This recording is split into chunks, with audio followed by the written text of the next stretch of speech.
Evangelist Joel മോൻ്റെ parachute അന്യഭാഷയും federal ബാങ്കിൽ നിന്ന് അക്കൗണ്ടിലേക്ക് പണം വരുത്തൽ ശുശ്രൂഷയും.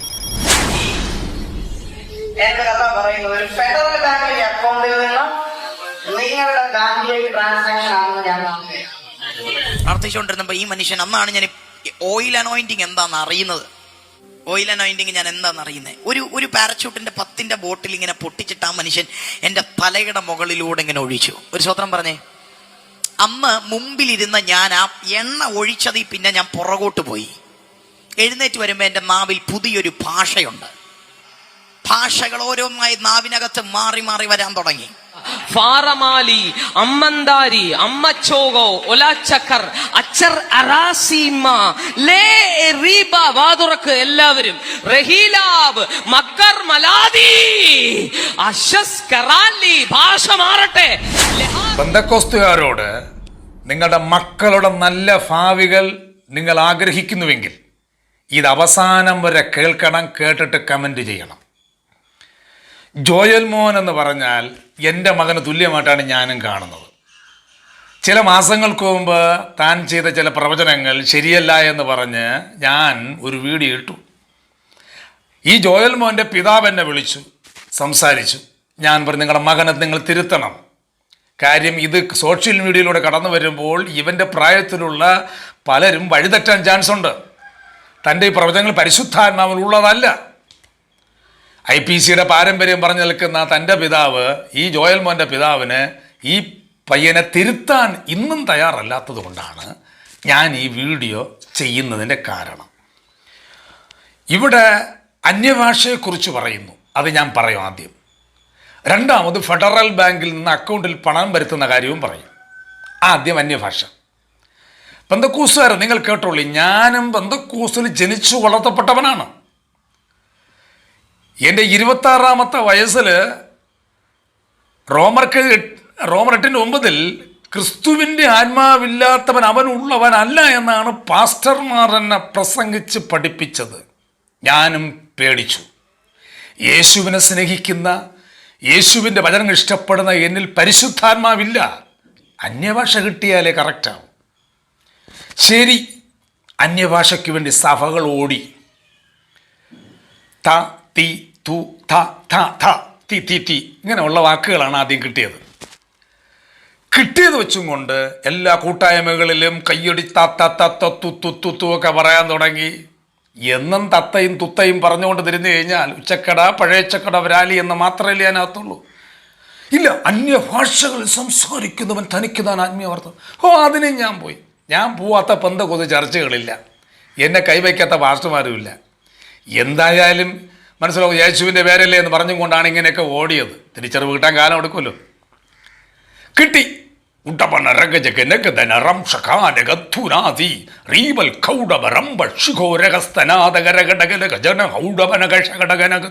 ഇതാണ് അന്യഭാഷ. അന്യഭാഷകളിൽ പിന്നെ വെറൈറ്റി ആയിട്ട് അവർ പഠിപ്പിച്ചു. പിശാചിനെ ഒഴിപ്പിക്കുന്ന അന്യഭാഷ.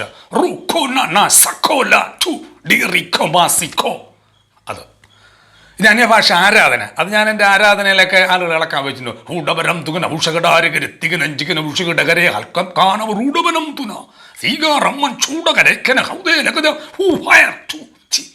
വീഴുന്നു. അത് ഉപയോഗിച്ചു, അതിലും നോക്കി. അടുത്ത് പാട്ട്. ഉടറമഷൗക ഹസ്തനറൂഢ ഹഗനഗധൂഢ റമണോഷ.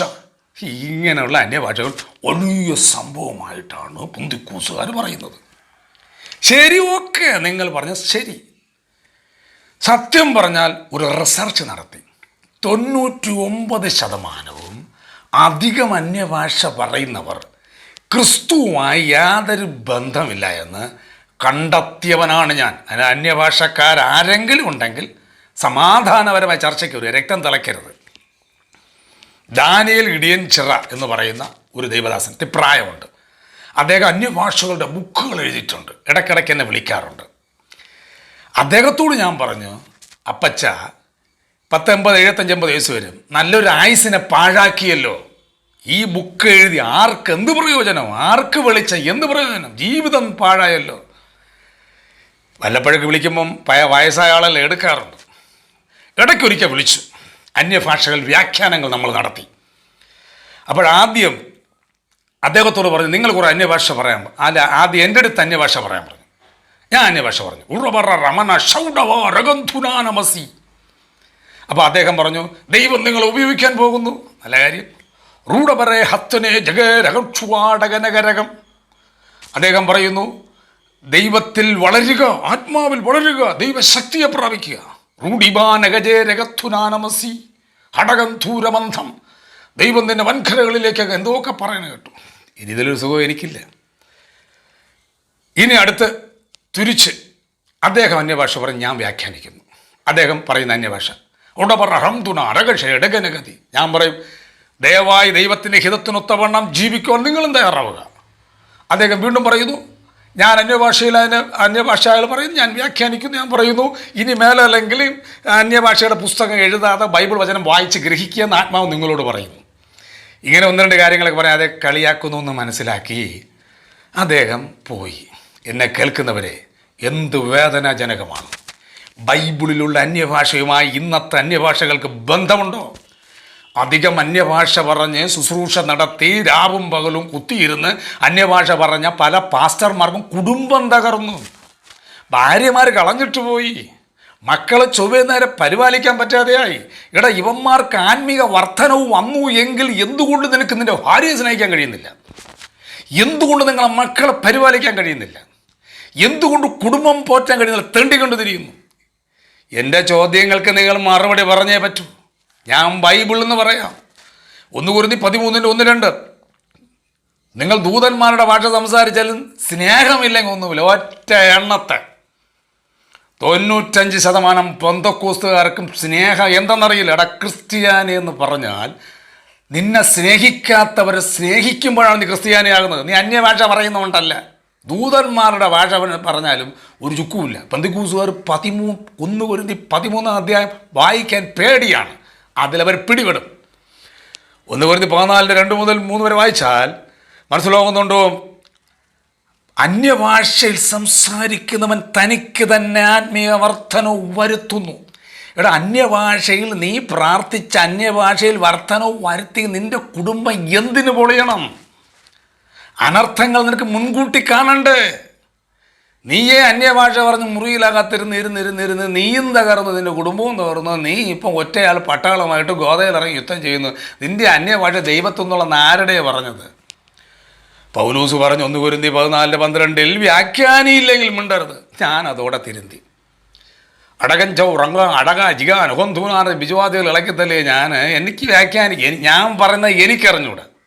ഇതുവരെ പറഞ്ഞത് എനിക്കറിയില്ല കേട്ടോ. സത്യത്തിൽ ഞാൻ കളിയാക്കണമല്ല, എനിക്കറിയില്ലെങ്കിൽ ഞാനും വച്ച് നിർത്തി.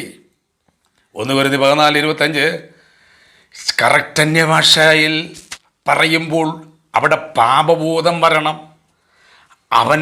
അവനെക്കുറിച്ചാണ് പറയുന്നു എന്നവന് ഗ്രഹിക്കാൻ കഴിയണം. പാപബോധം വന്നവൻ കരയണം. അങ്ങനെ സംഭവിച്ചില്ലെങ്കിൽ അന്യഭാഷ പറയരുത്. അങ്ങനെ സംഭവിക്കുന്ന ഒരു ശുശ്രൂഷ കേരളത്തിലെ ഹൈലൈറ്റ് ചെയ്യുന്ന പാസ്റ്റർമാർ ഒരുത്തൻ പറഞ്ഞിട്ട്, നീ അന്യഭാഷ പറയുമ്പോൾ അവിടെ ഉള്ളവൻ പാപം നിമിത്തം തൻ്റെ പാപത്തെ ഓർത്ത് പൊട്ടിക്കരയുന്ന ഒരു അന്യഭാഷക്കാരനുണ്ടോ? അതാണ് കേരളത്തിൽ 95% പെന്തക്കോസ്തിലെ പാസ്റ്റർമാരും പൈശാചിക ഭാഷയാണ് അന്യഭാഷയായിട്ട് പറയുന്നത്. യേശുവിൻ്റെ ആത്മാവിൻ്റെ അല്ല. പൈശാച് അവരെ മേൽ കൊടുത്തത് അവരെ കുടുംബം തകർന്നു. മറ്റുള്ളവരെ കുടുംബം തകർക്കാനും മറ്റുള്ള പയ്യന്മാരുടെ ഭാവി ഇല്ലാതാക്കാനും ഇതുപോലെ ഗോതയിൽ കയറ്റി കളിക്കുന്ന അന്യഭാഷകൾ. ദൈവവചന പരിജ്ഞാനം പ്രാപിച്ചതുകൊണ്ട് ദൈവത്തിൻ്റെ കൃപയാൽ ഞാൻ രക്ഷപ്പെട്ടു. എന്നെ കേൾക്കുന്ന പെന്തക്കോസ്തുകാർ കൊടുക്കാണ്. നിങ്ങളുടെ മക്കൾ തലമുറകൾ തകർന്നു പോകും. രക്ഷപ്പെട്ടോ? ഇത് എന്നെപ്പോലെ പറയുന്ന ഒരുത്തൻ കേരളത്തിലില്ല. ഇനി 1 കൊരിന്ത്യർ 14:19 10,000 വാക്ക് ചടകട കടപട കമ്പട കുടപട പറയുന്നതിനേക്കാളും 5 വാക്ക് ഗ്രഹിക്കാൻ വേണ്ടി പറയുന്നത് നല്ലത്. നിനക്ക് മനസ്സുണ്ടെങ്കിൽ ഞാൻ ഗ്രഹിക്കാൻ വേണ്ടി പറഞ്ഞ 5 വാക്ക് നീ കേള്. നിൻ്റെ തലമുറ മാറ്റിമറിക്കപ്പെടും. അന്യഭാഷയെക്കുറിച്ച് പെട്ടെന്ന് ഞാൻ നിർത്തി. ഇനി അടുത്ത് ഫെഡറൽ ബാങ്കിലേക്ക് പോകുന്നു. ജോലി ചെയ്യാതെ ജീവിക്കുന്ന ഒരു ഗ്രൂപ്പ് ഇന്ന് പെന്തക്കോസ്തിനകത്തുണ്ട്. അവരെ എയറിൽ നിർത്തുക എന്നുള്ളത് പാസ്റ്റർമാരുടെ ദൗത്യമാണ്. ഊഹാഭോഗങ്ങളിൽ ജീവിപ്പിക്കുക എന്നുള്ളതാണ്. നഖം നനയാതെ നത്തയെടുക്കാൻ വരുന്നവന്മാരെല്ലാം അക്കൗണ്ടിൽ പണം വരണം, ജോലി ചെയ്യാന്മാർക്ക് മടി, കുടുംബം പോറ്റാൻ മടി. ഇവന്മാരാണ് ഈ പള്ളി കടന്ന് തള്ളുന്നത്. അപ്പോൾ ഇങ്ങനെ കിട്ടുമ്പോഴാണ് ജോയലിൻ്റെ അടുത്തൊക്കെ വന്ന് ചാടിക്കൊടുക്കുന്നത്. എടാ ജോയൽ മോൻ്റെ അച്ഛ, താങ്കളോട് ഞാൻ പറയുന്ന എടാ, യേശു കർത്താവ് ആഴത്തിലിറക്കി വലയിറക്കാൻ പറഞ്ഞത് പത്രോസ് മടിയനായിട്ട് വലയും കഴി വീട്ടിൽ പോകാൻ പറഞ്ഞത് എടാ, നീ എൻ്റെ വാക്കിനെ വലയിറക്കുക, ആഴത്തിലിറക്കി. കഠിനാധ്വാനം ചെയ്യുന്നവൻ്റെ കയ്യിൽ സാമ്പത്തിക സമൃദ്ധി വരും. അത് യേശു കർത്താവ് പത്രോസിനെ പഠിപ്പിച്ചു. മടിയൻ, കുഴിമടിയൻ പറമ്പരപ്പിൽ കിടന്നും കൊണ്ട് മനസ്സിലോണ്ട് മുട്ടുവരെ വെള്ളമുള്ളടുത്ത് നിന്ന് കറങ്ങി കളിച്ചിട്ട് പോകാൻ നിൽക്കുമ്പോൾ ആഴത്തിൽ അവിടെ ആഴക്കടലിൽ വലയിറക്കുന്നവരെല്ലാം വലിയ ബോട്ടുകളും കാര്യങ്ങളും വലിയ കപ്പലുകളുള്ള അവരൊക്കെ കോടീശ്വരന്മാരാണ്. അധ്വാനിക്കാതെ സമ്പത്തുണ്ടാക്കാവൂ. ടാക്സ് അടയ്ക്കാൻ യേശു പറഞ്ഞാൽ നീ ടാക്സ് അടയ്ക്കാൻ വേണ്ടി കറങ്ങി അടിക്കാതെ നീ ചൂണ്ട എടുത്തോണ്ട് പോ, അതിനകത്തോണ്ട് വേണം പോ, അധ്വാനിക്കടേ എന്നാണ് യേശു പറഞ്ഞത്. എടാ, 1 താലന്ത് ഒരുത്തിന് കൊടുത്തു, 2 താലന്ത് ഒരുത്തിന് കൊടുത്തു, 5 താലന്ത് ഒരുത്തിന് കൊടുത്തു. 25 അധികം വായിച്ചു നോക്ക്. 2 കിട്ടിയവൻ 2 കൂടെ നേടി, ഉണ്ടോ, അധ്വാനിച്ചുണ്ടാക്കി. 1 കിട്ടിയവൻ കൊണ്ട് കുടിച്ചിട്ടു, 5 കിട്ടിയവൻ 5 കൂടെ നേടി. എടാ, അണ്ണാൽ കണ്ണന് തന്നാലായത്. വെറുതെ ഇരുന്ന് തിന്ന് കൊഴുക്കാതെ, വല്ലവനും പറ്റിച്ച് തിന്നാതെ, ശരീരം അനക്കി ജോലി ചെയ്തോ അല്ലെങ്കിൽ പഠിച്ച് ജോലി വാങ്ങിച്ചോ, ആ പൈസ കൊണ്ട് ജീവിക്കുക, നേട്. ഇങ്ങനെ ഉള്ളവന് ഏവനും ലഭിക്കും, അവന് സമൃദ്ധി ഉണ്ടാകും. സമൃദ്ധിയില്ലാത്ത പെന്തക്കോസ്തുകാരാ, നീ മടിയൻ. ഉള്ളവനെ കിട്ടൂ, ചെയ്യുന്നവനെ കിട്ടൂ. മനസ്സിലാവുന്നുണ്ട്? ഇല്ല എന്ന് പറഞ്ഞാൽ ഇല്ല. എടാ ഉണ്ടടാ, എന്നും മേത്തൊരു പണിയുണ്ട്, നീ പോവാത്തതിന് നാ ഉത്തരവാദിയാര്. എടാ, എന്നും പണിയുണ്ടെന്ന്, എല്ലാ ദിവസവും ഉണ്ട്. കണ്ടെത്താൻ കഴിയാത്ത നിനക്ക് സമൃദ്ധിയില്ല. നിനക്ക് 24 മണിക്കൂറും കള്ളന്മാരെടുത്ത് ചെന്ന് കിടന്ന് കയ്യും കാലോട്ട് അടിച്ച്, മനസ്സിലാവുന്നുണ്ട്, നിൻ്റെ പട്ടിണിയിൽ നിന്നെ അവന്മാരാക്കി കളയുന്നു. അവനേ ഇല്ല, നിനക്കുമില്ല. മനസ്സിലാവുന്നുണ്ടോ? ഇല്ലാത്തവന് കൂടെ ഉള്ളത് എടുത്ത് കളയുന്നു. ഇതൊക്കെ ആവശ്യമില്ലാത്ത താലന്ത് പറഞ്ഞ് കൃപാവരം മറ്റത് മറിച്ചെന്ന് പറഞ്ഞ് ഇതുപോലെ തെണ്ടി തിന്നിപ്പിക്കാൻ വേണ്ടി അവർ പഠിപ്പിക്കുന്നത്. എന്നാൽ സത്യം അധ്വാനിച്ചാൽ ജീവിക്കാം. ഇന്ന് നിങ്ങൾ നോക്ക്, പലരും ദരിദ്രരാണെന്ന്. ഇനി ഞാൻ പറയട്ടെ, ഈ പറയുന്ന ജോയൽ മോൻ പറഞ്ഞല്ലോ ഒരു വാക്തത്വ വചനം, 1 തിമോത്തിയോസ് 6:7 മുതൽ 10 വരെ ഒരു വാക്തത്വ വചനമായിട്ട് പറഞ്ഞു കൊടുത്തു നോക്ക്. അവൻ അവിടെ ഇരിക്കില്ല.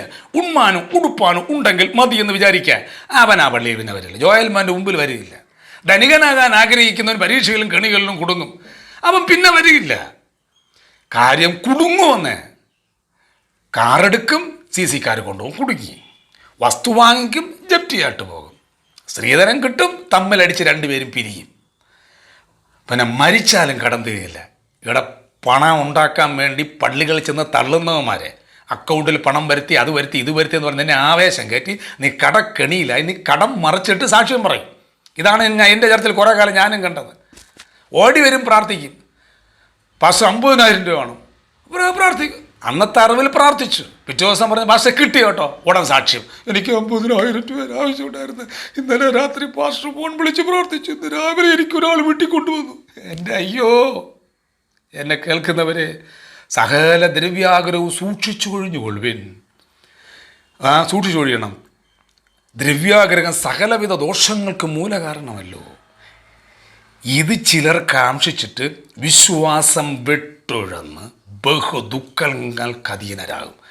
ഇന്ന് പെന്തക്കോസ്തുകാരെ നിങ്ങളെടുക്കുക, 99% ബഹുദുഃഖങ്ങൾക്ക് അധീനരാണ്.